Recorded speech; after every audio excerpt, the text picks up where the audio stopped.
To deepen our knowledge of the studio habit of mind, engage and persist, we will be creating a functional ceramic mug. To engage in the act of making as an artist, we will be developing a focus on clay and its processes as our material and using one of our artistic conventions, personal voice, to pursue a subject matter that is important to us. We will persist in our making by exploring a new medium in clay and continuing to work until our mug is complete, regardless of the problems we may encounter, learning along the way. In this way, we will better grasp our artistic concepts of practicing or continuing to learn and improve by repeatedly trying, and persevering by staying focused on our project until it's done. So for this project, we will be creating a clay mug that is designed to be a reflection of your personality. That's where your personal voice comes in.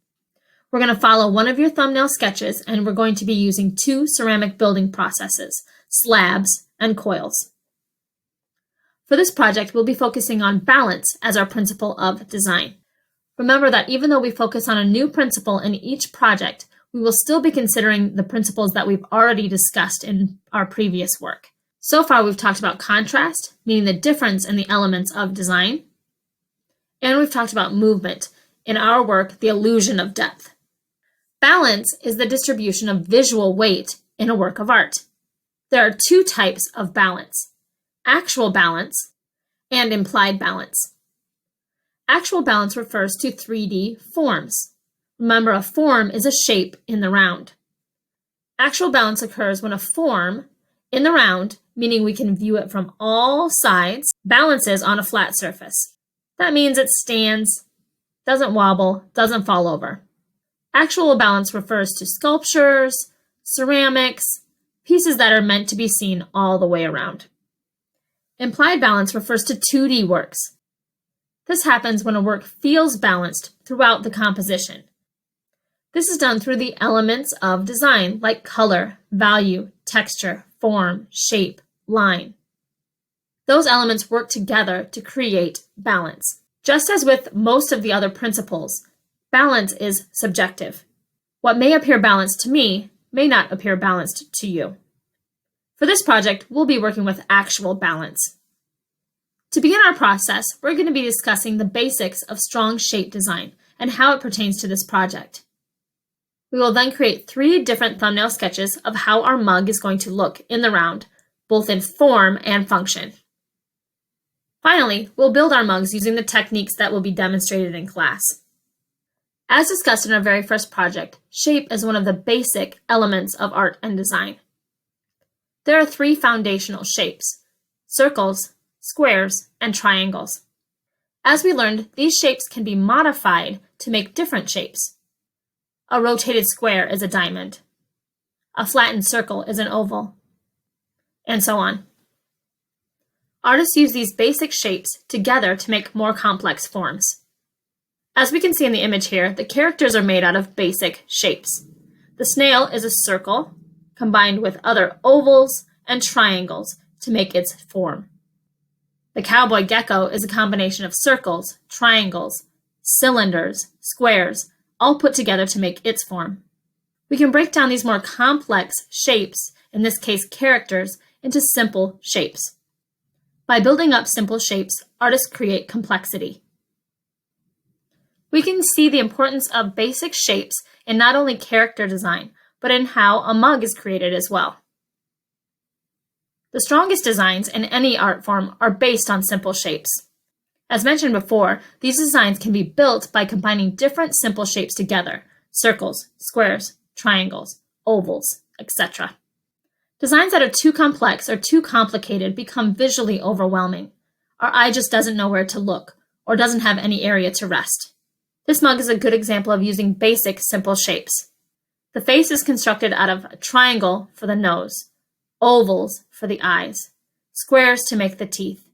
Even the hands can be thought of as cylinders with circles on the ends. As artists, if we think about creating designs using basic, simple shapes, we don't need to be intimidated that our drawings will not be as detailed or complex as we want them to be. By using simple shapes to begin with and building them up, layering them with each other, we can build complexity. This idea works especially well with clay. Clay is a versatile medium and very plastic, meaning that when it's wet, we can sculpt it into about any shape that we want it to be in. And with patience, practice, and perseverance, our artistic concepts, we can find success. But when you're first starting out, it can be frustrating if you don't start your designs by using basic, simple shapes. Basic, simple shapes tend to communicate our ideas most effectively because they're universal and they're well recognized. This is an example of mine, an owl mug that I made. It's not extremely complex, but it is constructed out of basic, simple shapes. The feet started as ovals, which I cut triangles out of. The ears are triangles that I simply bent. The belly and face are large ovals. The wings are tapered ovals. The beak is a triangle. The eyes are circles. The feathers on the chest were circles that I cut crescent moon shapes out of. All of these basic, simple shapes stacked together created the design that I had envisioned in my head. This is where our artistic convention of personal voice comes in.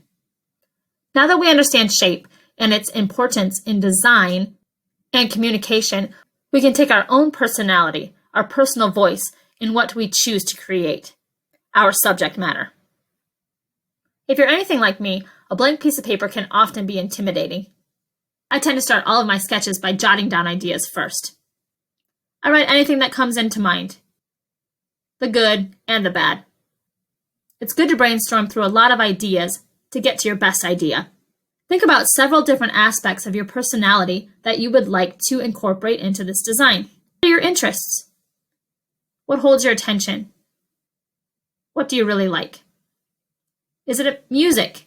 Is it an animal? Is it a sport you play? Is it something that you just think is cool?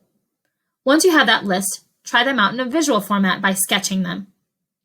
Quickly draw your ideas in a rough, loose form with little detail. Make sure you're focusing on building these designs out of simple, basic shapes. Remember, the element of art and design that we're studying is form. Form is the three-dimensional collection of shapes. We will translate the flat shapes that you draw in your sketch into a three-dimensional form. Once you've worked through several sketches, we'll choose your best to make into the finished functional mug. Monsters are something that interests me. My 3 thumbnail sketches are based on monsters. An important artistic idea to keep in mind is that form follows function. What does that mean?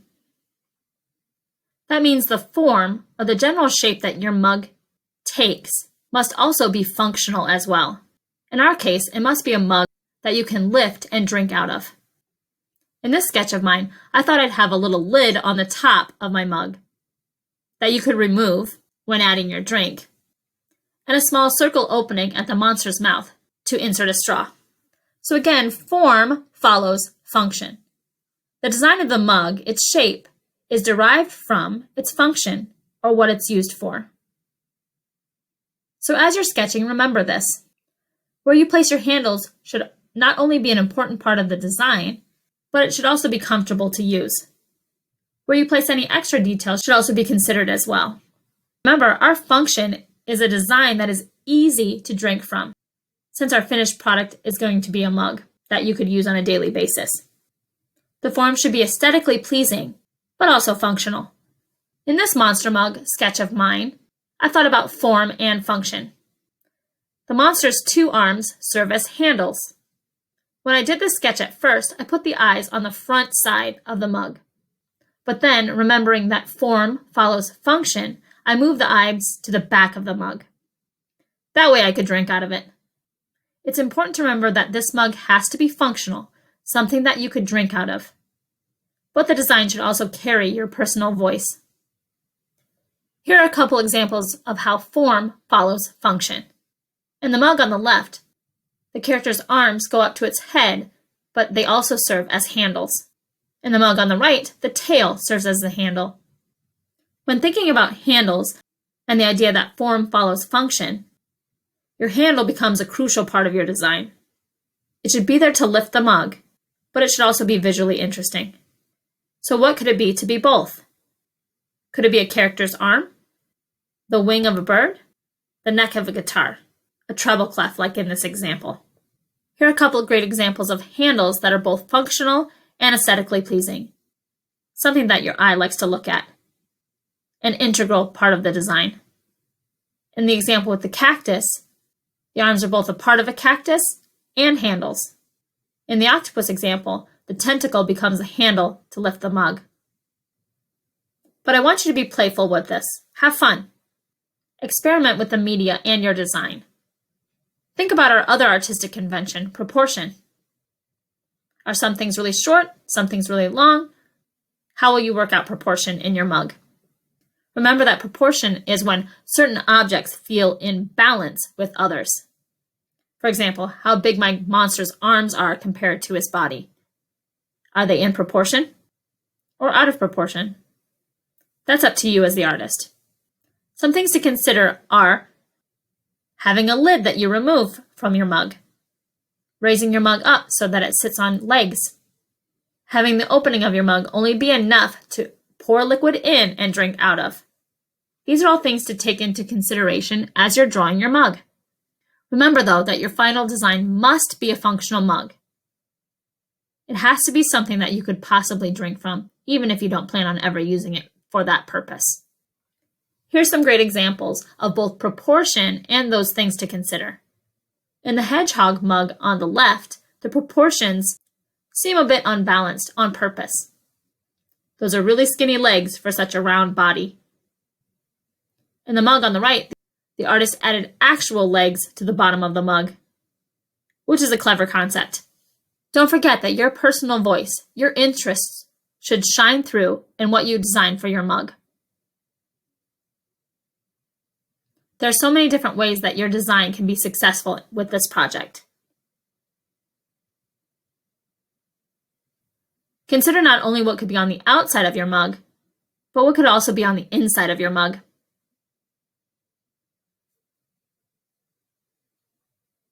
Is there a hidden surprise? After we have our chosen design, we'll create our mug. Through practice and perseverance, we'll be learning how to best work with clay. You'll be learning several hand-building techniques, such as wedging the clay, learning how to slip and score, building with slabs, and building with coils. You'll even learn how to pull a handle. As we're working, we're going to keep in mind our artistic conventions of proportion and personal voice. We'll also consider the element of design form as we're building, and the principle of design balance to ensure that our mug is functional. Lastly, this piece is meant to be viewed in the round. That means our composition should look good from every angle. You'll be turning in one finished mug.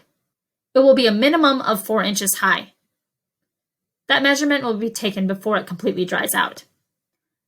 This is to see that through perseverance, you can build your mug to an exact height. Your design should be based on simple shapes, and how simple shapes can communicate strong designs. Your mug must have a handle. The handle should be well thought out and should be an integral part of the design. But it's okay if it's just a plain handle too. Somewhere on your mug, you must incorporate the element of art, texture. It does not need to be over the entire surface. You can add texture in several ways into clay. It can be scratched or etched into the surface. It can be stamped onto the surface. It can be carved away. Your final design should be from your personal voice. It should say something about your interests or who you are. Once your mug is built, it will be bisque fired, which takes your clay to a permanent form. After it's bisque fired, we will be adding glaze. Glaze gives it its color and its shine. Glaze also makes your mug functional, in that without glaze, you would not be able to drink from it.